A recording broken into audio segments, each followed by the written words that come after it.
আসসালামু আলাইকুম and hello everyone. সবাই কেমন আছেন? আলহামদুলিল্লাহ, আমি ভালো আছি। আমি সেদিন বাসায় রোস্ট রান্না করেছিলাম। আমি আজকে সেই রেসিপিটা আপনাদের সঙ্গে শেয়ার করব। এই রোস্ট রান্নায় আমি কোনো প্যাকেটের মশলা ব্যবহার করিনি। এখানে আমি 3টি মুরগিকে খুব ভালো করে ধুয়ে পরিষ্কার করে নিয়েছি।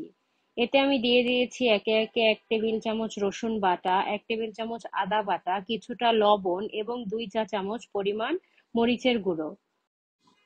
এগুলো দিয়ে আমি মাংসটাকে খুব সুন্দর করে মেখে এক সাইডে রেখে দিব। তারপর এখানে আমি নিয়ে নিয়েছি একটা জায়ফল, আধা টেবিল চামচ জয়ত্রী, 3 টেবিল চামচ কিশমিশ, 2 টেবিল চামচ পেস্তা বাদাম এবং 2 টেবিল চামচ কাঠবাদাম। আর নিয়ে নিয়েছি 2 টেবিল চামচ পোস্ত দানা এবং 1 টেবিল চামচ শাহজিরা।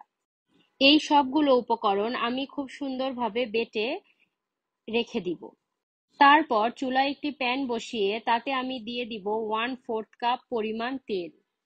তেলটা গরম হয়ে গেলে মাখানো মাংসগুলোকে দিয়ে আমি একে একে হালকা করে এপিট ওপিট ভেজে নিব। এখানে আমি মাংসগুলোকে খুব কড়া করে ভাজবো না, খুব হালকা করে সামান্য একটু রং হলেই তুলে নিব। এভাবে আমি একে একে সব মাংসগুলোকে ভেজে তুলে নিব। তারপর ওই একই তেলে আমি দিয়ে দিব 2 চা চামচ পরিমাণ ঘি। হালকা গরম হয়ে এলে তাতে আমি দিয়ে দিব তেজপাতা, দারচিনি এবং এলাচ। এগুলো দিয়ে একটু নেড়ে চেড়ে তারপর আমি এখানে দিয়ে দিব আগে থেকে কেটে রাখা 4টা বড় পেঁয়াজ।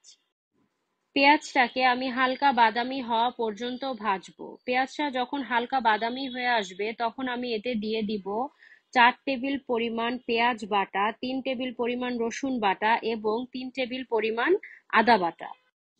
এগুলো দিয়ে আমি ভালো করে নেড়েচেড়ে তেলে কিছুক্ষণ ভেজে নিব।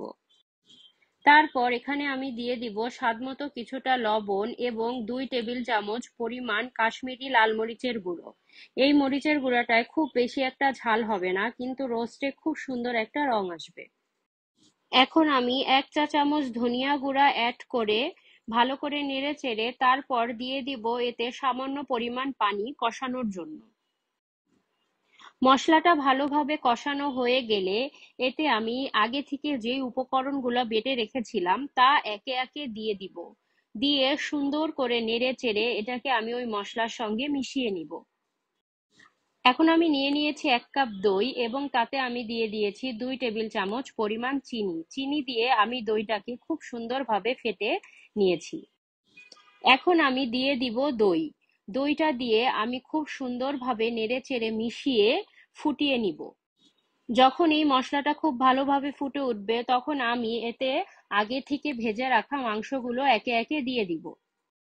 ভাজা মাংসগুলোকে দিয়ে এতে আমি দিয়ে দিব 1 কাপ পরিমাণ গরুর দুধ। আপনারা চাইলে এখানে পানিও ব্যবহার করতে পারেন, কিন্তু আমার কাছে মনে হয় দুধটা দিলে রোস্টের স্বাদ অনেক ভালো হয়।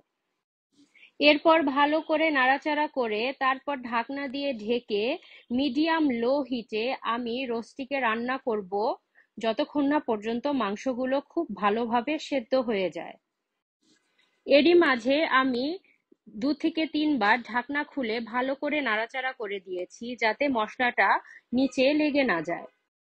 মাংসটা যখন মোটামুটি সেদ্ধ হয়ে যাবে তখন আমি এতে দিয়ে দিব কয়েকটি আস্ত কাঁচামরিচ এবং 1 চা চামচ পরিমাণ ভাজা জিরার গুঁড়া।